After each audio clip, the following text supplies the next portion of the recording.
quiero que busquen Marcos 11 del 20 al 24. Bueno, si alguien en lo que va buscando otro, sé que quiere venir a hacer una oración, se lo agradecería. Si alguien viene a hacer una oración conmigo, se lo agradecería. ¿Marco qué? 11 del 20 al 24. Padre Santo, Padre bueno, en esta mañana, Señor, que va cayendo ya la tarde, Señor, te ponemos a tu Hijo Damián, que ha tomado de su tiempo, que todo el tiempo es tuyo, pero que tú nos das libertad, Señor, y Él se ha tomado el tiempo para mirar tu palabra, Señor, para traernos hoy el mensaje. Señor, úsalo como canal tuyo. Úsalo como instrumento tuyo, para que esto caiga en nuestro corazón. Porque, Señor, sabemos que eres tú el que nos ama, Señor. Padre amado, Padre bueno, que Él, Señor, sienta la unción tuya de tu Espíritu, Señor, sobre Él, cuando el Señor esté dando esta reflexión.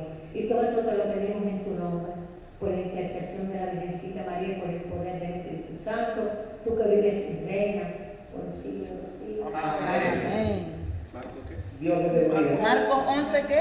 Yo quiero que ustedes se empiecen a sentir ahora muy orgullosos de algo, porque hay algo que va a pasar de ti. ¿Marcos qué? Marcos 11 del 20 al 24. Sí. Yo quiero que se sientan muy afortunados hoy, porque este pequeño grupo que está aquí va a aprender algo que desconoce.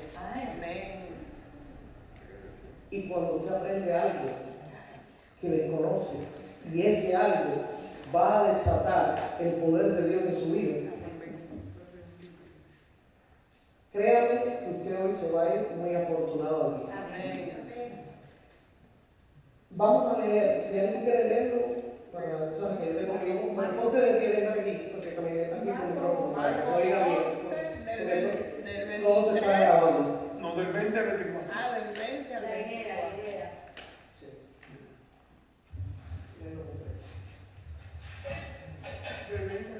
Sí. Sí.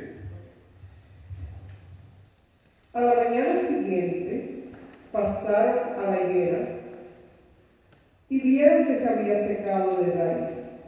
Entonces Pedro, acordándose de lo sucedido, le dijo a Jesús: Maestro, mira la higuera que maldijiste, se ha secado. Jesús contestó: tengan fe en Dios, pues les aseguro que si alguien le dice a ese cerro, quítate de ahí y arrójate al mar, y no lo hace con dudas, sino creyendo que ha de suceder lo que dice, entonces sucederá. Por eso les digo que todo lo que ustedes pidan en oración, créanme que ya lo han conseguido y lo recibirán. Y cuando estén orando, perdonen lo que tengan contra otro, para que también su Padre que está en el cielo les perdone a ustedes sus pecados. Amén. Palabra de Dios. Vamos a ver varios puntos aquí. Primero, quiero preguntarle a Celia, que ya se lo sabe de memoria. Hebreos 11:1. ¿Qué es la fe? La fe es la certeza de lo que se espera y la convicción de lo que no se ve. Amén. La Biblia de Jerusalén dice, es la garantía de lo que se espera y la prueba de las realidades que no se ven. ¿Qué es una garantía? Garantía es una cosa que estamos esperando. No, esperanza es esperanza. ¿Qué es una garantía? Cuando usted compra un televisor, usted pone garantía. ¿Para qué es? Por si se daña, que me la pongan de nuevo. Garantía es la seguridad de que vas a estar cubierto, de que que vas a estar cubierto, pase lo que pase. Es un hecho que Dios te dijo, esto pasa y esto es. Entonces, dice, es la garantía de lo que se espera. Primero tienes que esperar algo. Primero tienes que tener confianza o esperar de Dios algo para que se dé esa garantía. Y dice, y la prueba de las realidades que no se ven. ¿Qué es la prueba de algo? ¿Qué es la prueba de algo? Algo que tú estás viendo. Está probado, está comprobado, aunque tú no lo puedas ver, porque dice de lo que no se ve.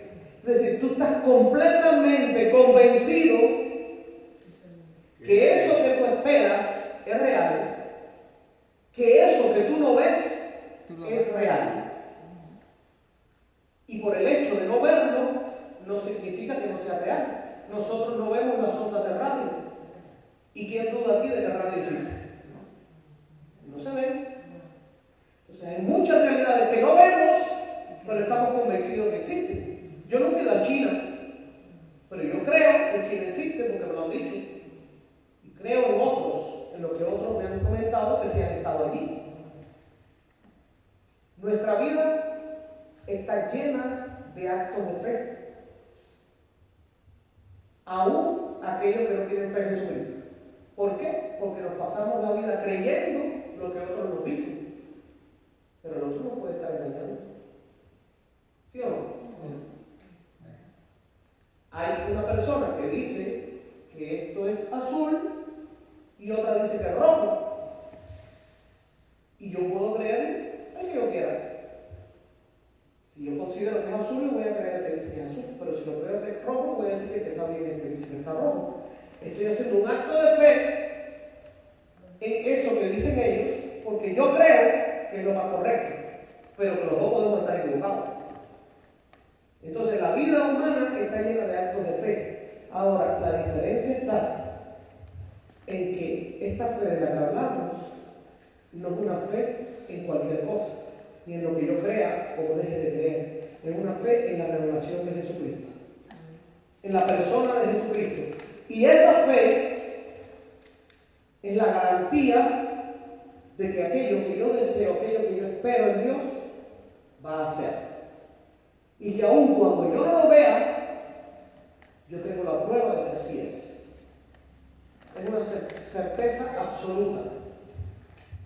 Existe, si lo ven aquí, primero voy a tocar un punto antes de seguir con esto que tengo aquí, que es el versículo 25, que yo no lo había incluido, pero ya que lo incluyeron, quiero tocarlo, porque es muy importante que entendamos que a veces se puede tener fe, pero hay obstáculos que impiden que esa fe se active, que esa realidad, que sabemos que es así porque tenemos la prueba de lo que no vemos, impide la acción de Dios en nosotros, y es el odio y el rencor.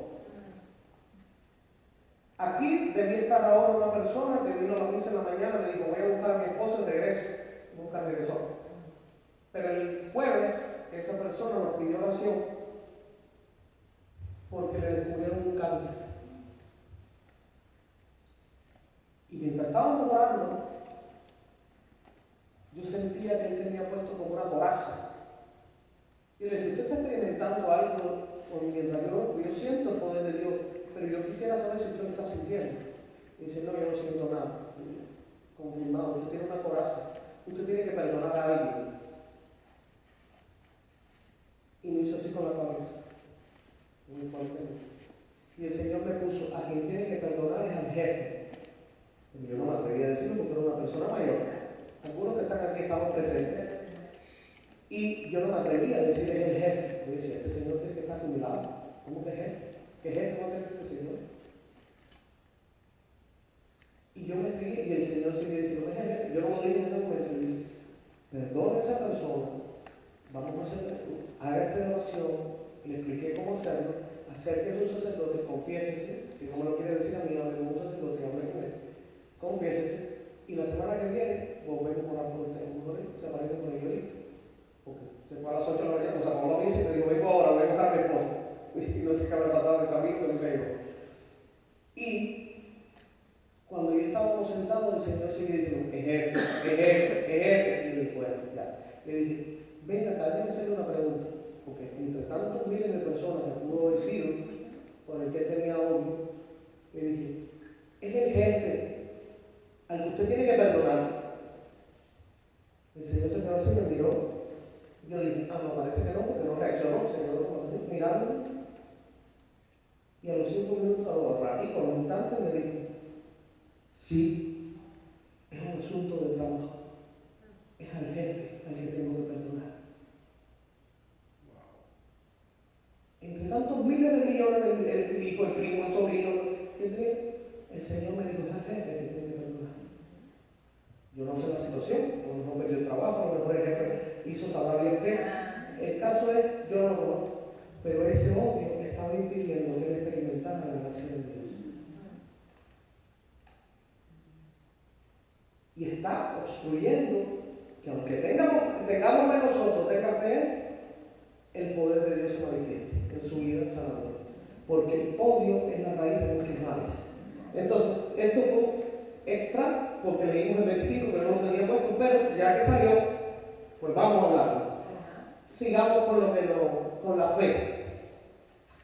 El tema que yo puse el poder de la fe y la palabra. No solo la palabra de Dios, sino toda palabra que sale de nuestra boca.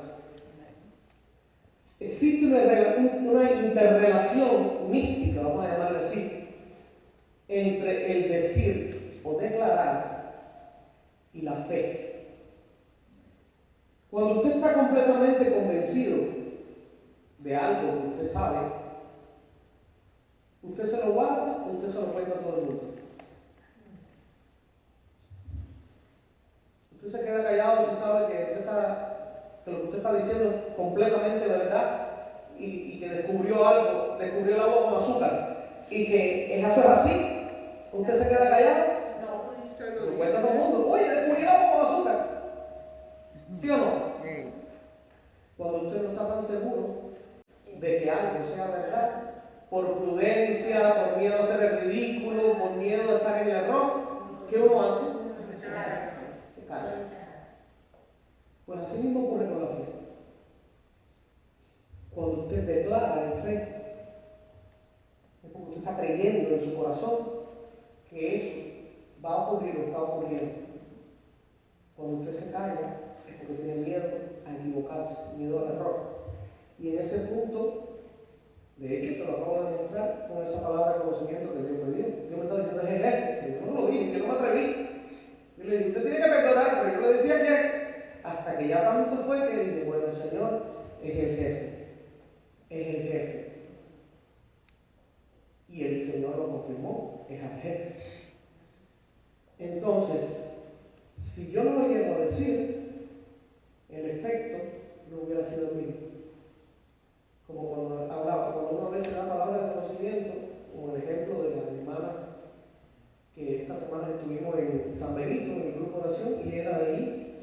Y yo la veía a una señora tocando la pandereta muy normal y decía, no puede ser ella. La veo muy suelta. Y uno siempre tiene como precaución. Pues no, era ella la que el Señor sanó hace 15 días en el centro carismático cuando hubo una palabra de conocimiento de que aquí hay alguien que la muñeca derecha tiene un dolor, creo que hasta operaciones, dije yo, porque sentía que y tenía 2 operaciones. Y el Señor te está sanando. En el mismo instante que yo lo dije, sus huesos hicieron traca y se le curó la muñeca. Pero fue solo cuando yo lo dije. Cuando yo hice el acto de fe, de creer que eso me lo estaba dando Dios, y lo dije. Si yo me lo iba a quedar callado, no se sabe. Porque Dios la sanó justo cuando la dije. Quiere decir que si yo me quedo callado, Dios no lo hace. Y todos los que trabajan en el Ministerio de Salvación confirman que cuando el ministerio está abierto a las palabras de conocimiento, las curaciones y los milagros se multiplican. Cuando el ministerio la gente no se atreve a dar palabra de conocimiento por miedo, por respeto humano, por duda. Sí, Dios puede sanar a uno que otro, pero como que no hay mucha manifestación del poder de Dios. Porque el hecho de decir y declarar algo que tú estás creyendo en fe, porque Dios te puso la certeza en el corazón, hace que Dios actúe. Es algo que en los dones y los carismas a veces estamos equivocados. Creemos que eso es para ciertos privilegiados, para ciertos santos de la iglesia, para cierta gente que está ungida especial. No, eso es para todos. Eso es para todos. Lo que hay, así como una persona juega en las grandes ligas de béisbol, tiene esa habilidad desarrollada por la práctica que ha tenido, se le ha desarrollado más y llega a las grandes ligas. Eso no significa que otras personas no puedan jugar béisbol y que otras personas durante la práctica no pueden llegar ahí. Todos podemos llegar ahí, pero necesita esfuerzo, necesita trabajo, dedicación para llegar a ser expertos. Pues con los dones sucede igual. Dios regala dones a todos, pero hay personas que por X o por Y, sea tanto de esfuerzo o oración o dedicación, o lo que sea, Dios los especializa como con un propósito. Y es cuando hablamos de que fulano tiene un don de tal cosa, de predicar. ¿Por qué? Porque fulano siempre está predicando. Pastor, por ejemplo. Todo el mundo cuando quiere ser pastor es que empieza, es un predicador. ¿Pero por qué? Porque el pastor se dedica a eso. Si el pastor no predicara nunca, nadie dijera que el pastor es predicador. Si fulanito nunca ora por un enfermo, nadie va a decir, fulanito ora por un enfermo y Dios lo sana. Pero si todos los que estamos aquí nos atreviéramos en el nombre de Jesús a creer la promesa de que pondríamos la mano en el enfermo y se sanaría, todos veríamos milagros. Unos más que otros, ¿Tiene más talento? unos más que otros, porque han desarrollado, porque se han dedicado más, como digo, porque Dios ha querido bendecirlos de manera especial. Pero todos vamos a ver el poder de Dios en nuestra vida, actuando a través de la oración que hacemos nosotros. No es para privilegiados, es para todos sus discípulos. Él no lo dijo a los que crean, les seguirán esta señal. No lo dijo para 2 o 3 que yo voy a escoger. No, dijo a los que crean. Si tú lo crees, te van a seguir. Ahora, volviendo a donde estoy, ¿y qué tiene que ver con eso? Dice, explicaba que por la palabra Dios creó todo el universo. Dios ordenó y se hizo, ¿o no? Dios dijo, hágase esto, hágase, y se hizo, y ocurrió. Toda palabra que sale de nuestra boca refleja lo que pensamos, lo que creemos, y tiene a su vez una consecuencia, negativa o positiva, pero una consecuencia. Ejemplo, voy a poner. Si yo me pongo a hablar mal de un niño, con Maristel. Eunita directamente no está escuchando lo que estoy diciendo Maristel. Pero yo, al estar hablando de hermana Maristel de Eunita, yo estoy predisponiendo a Maristel contra Eunita. Y cuando Maristel ve a Eunita, Maristel no va a mirarla con los ojos que le estaba mirando antes, va a mirarla con los que le miraba a ella, más el tinte al cristal que le dio la mierda. Exactamente. Sí, pero que puede ser para bien o para mal, no necesariamente para mal. Yo puedo empezar a influir en la mente de ella diciendo, ¿tú viste la unción que tiene Eunita? Eunita, oye, esta mujer que... Y ella, que no la veía así, de repente empieza a verla así. Y ella ni se enteraba de lo que estaba pasando. Entonces, tanto para bien como para mal, todo lo que decimos tiene un efecto. Más cuando se dice públicamente. Porque entonces son muchos cerebros, muchos oídos escuchando, comparando y a la vez sacando sus propias conclusiones. A veces decimos una cosa que no tiene mucho sentido, o una bobería, y esa bobería provocó un conflicto. O decimos esa bobería y resolvió un conflicto. Porque toda palabra tiene un efecto. Hay poder en su palabra. Hay poder, hay autoridad cuando usted habla. Aún la gente que no viene a la iglesia. La palabra tiene mucho poder. ¿Cómo llegan los políticos a poder? Si no es con la palabra. ¿Cómo se nos enseña la fe? A través de la palabra. La palabra tiene autoridad. Y si es la de Dios, más aún, dice Mateo 24:35, pasará el cielo y la tierra, mas mi palabra no pasará. Entonces imagínense si la palabra de Dios aún tiene más poder que la de nosotros. Si la de nosotros ya de por sí tiene poder para el bien o para el mal, imagínense cuando usted empieza a hablar la palabra de Dios, lo que Dios quiere hacer con usted o con otra persona. Imagínense qué poder usted está cargando o llevando consigo y que a veces no somos conscientes. A veces no somos conscientes del poder que tiene, lo decía el otro día, la canción, no me avergüenzo del Evangelio, dice la palabra de Dios, del anuncio de la palabra, que es que poder de Dios para la salvación, poder de Dios para su vida. Entonces, la palabra es muy importante que empecemos a usarla correctamente. Cuando usted declara algo en fe, usted no le está ordenando a Dios. Hay personas que confunden esto. Incluso lo escuché una vez un sacerdote de Puerto Rico que decía, no, yo estoy en contra con que la gente declare en fe, porque es como obligar a Dios a hacer las cosas. No, cuando yo declaro en fe, yo no estoy obligando a Dios a hacer nada. Yo estoy demostrándole a Dios que yo tengo la fe suficiente para que Él pueda manifestarse y hacer esa realidad en ese momento y en ese lugar. Ya Él sabrá si lo hace o no, o cuándo lo hace, pero que no sea por falta de fe. Que no sea porque yo no creo, que no sea porque yo le pongo obstáculos a Él. Yo hago lo que me toca, y Él hará lo que le toca a Él. Él es el poderoso. Yo nada más que me lanzo en fe, camino en fe. Entonces, cuando tú declaras algo en fe, tú no le estás ordenando a Dios que haga nada.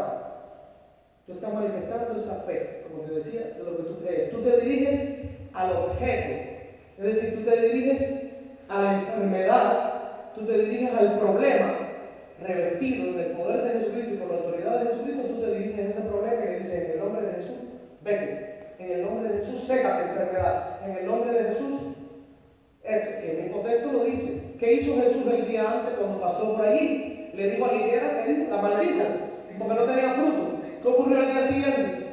Estaba seca. Jesús nos enseña cómo hacerlo. Si usted mira el verbo creer, ¿cuántas veces está? A ver si lo pueden contar. Ahí, ¿de qué ese pedacito? El verbo creer. ¿Cuántas veces lo ven? ¿Creer o confiar o...? ¿Cuántas veces lo ven? A ver. Hasta el 24. Del 22 al 24. Si del 22 al 24 busca cuántas veces aparece el verbo creer. ¿Cuánto viste? Yo veo en esto que tengo aquí, yo veo No, hay más de eso. Y hay uno más. Son 3. Dice, mira, se lo voy a buscar. Yo no sé cómo. Tener fe en Dios. Yo os aseguro que quien diga a este monte, quítate y arrójate al mar, sin vacilar en su interior, creyendo, que lo que va a suceder lo que dice, lo obtendrá. Por eso os digo que obtendréis todo cuanto pidáis en oración, si creéis que lo habéis recibido. Y arriba te dice tener fe, es decir, son 3 veces. Y díganme cuántas veces dice el verbo decir. ¿Cuántas veces lo encuentran?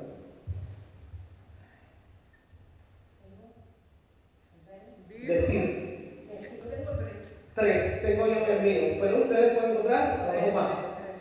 3 veces habla del creer, de tener fe, y 3 veces del decir, del declarar. Y el secreto que les estoy dando hoy es,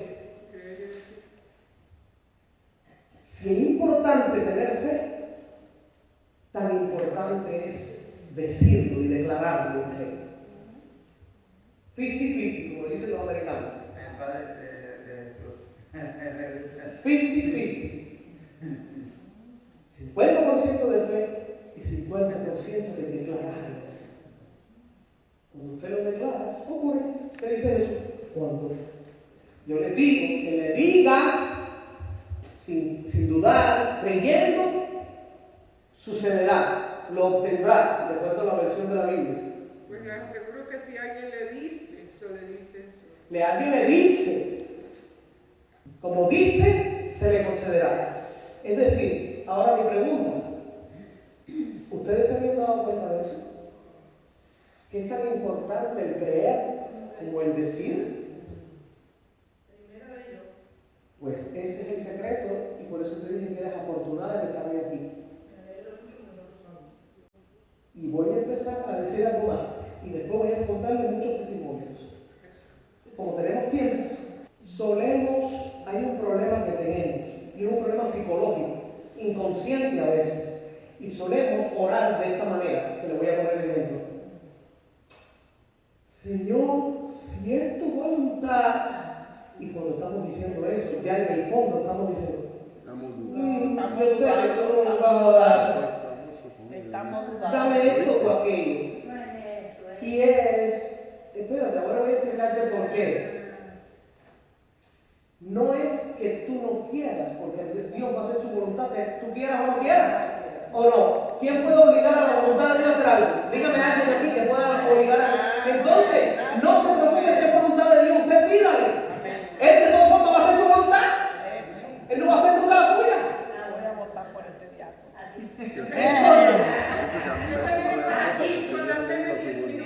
Dios siempre va a hacer su voluntad. Un niño no viene a su papá y le dice, papá, si tú crees que es bueno, si me va a ser beneficioso, si es tu santa y divina voluntad, déjame ir con mis amigos, voy a la discoteca. Ningún hijo se acerca a su padre. Un hijo dice, papá, ¿quieres ir a la discoteca? Dame dinero. Entonces, ¿Dios es tu padre o no es tu padre? ¿Por qué vamos a Dios con tantos pretextos? Porque en el fondo no creemos. Y queremos justificar nuestra falta de fe con que no es la voluntad de Dios. Eso. Tienes razón. Entonces, Tenemos que pedir fe porque no. exactamente. Entonces, queremos medir el poder de Dios desde nuestra falta de fe. Olvidándonos que para Dios no hay nada imposible. Desde el tiempo que digo, en el Padre Nuestro Jesús dijo, hágase tu voluntad en la tierra como en el cielo. Es decir, hay que tener la actitud de saber que es Dios el que va a hacer su voluntad en la tierra como en el cielo. Pero cuando usted empieza a pedirle a Dios y empieza a ponerle justificaciones, inconscientemente usted empieza a dudar de que Dios quiera hacerlo. Usted empieza a decir, bueno, yo creo que no. Nosotros, que somos los incrédulos, somos los que empezamos a buscar justificaciones al decir eso para no esperar en que Dios lo va a hacer. La duda. Si yo, cada vez que me viene una palabra de conocimiento, digo, Señor, si es tu voluntad, yo la digo o no la digo, dame una galleta para yo entender que es tu voluntad, nunca dijera nada. Yo tengo que lanzarme en fe y decirle, ya Él sabrá. Y si me equivoqué, soy humano, me equivoqué. No escuché a Dios, no todos los días uno escucha a Dios de la misma manera. Pero el miedo a equivocarnos no nos puede llevar a dudar. El miedo a equivocarnos no nos puede llevar a dejar de creer y de actuar en fe. Cuando Jesús le dijo a Pedro dijo, Señor, hazme caminar por encima del agua, Jesús le dijo, ven. Pedro salió caminando. Pedro le dijo, si es tu voluntad, Jesús, yo quisiera caminar como tú, pero si es tu voluntad, Señor, que yo camine como estás caminando tú. Y esa es la oración que tenemos que hacer nosotros, Señor, que yo vea las obras que tú haces, que yo vea, Señor, el poder tuyo como tú lo hiciste manifestar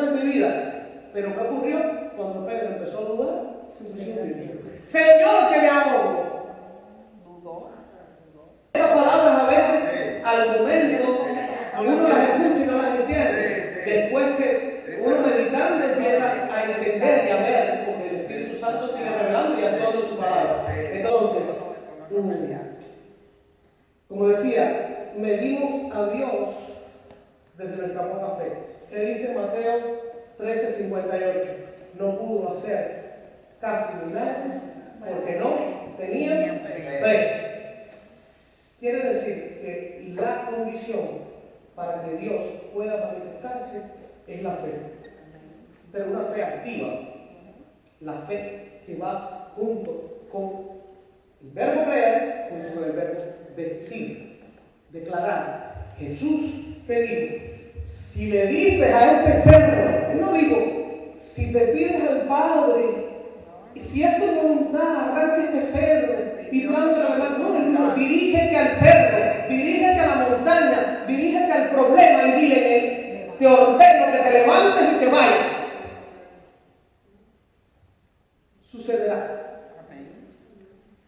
Y si usted se da cuenta, la mayoría de los milagros de Jesús nunca fueron, Padre, te pido que mira si es tu voluntad, levantes este mundo. No, eran órdenes que él daba. Con la autoridad que él tenía, por ser hijo de Dios, él daba órdenes.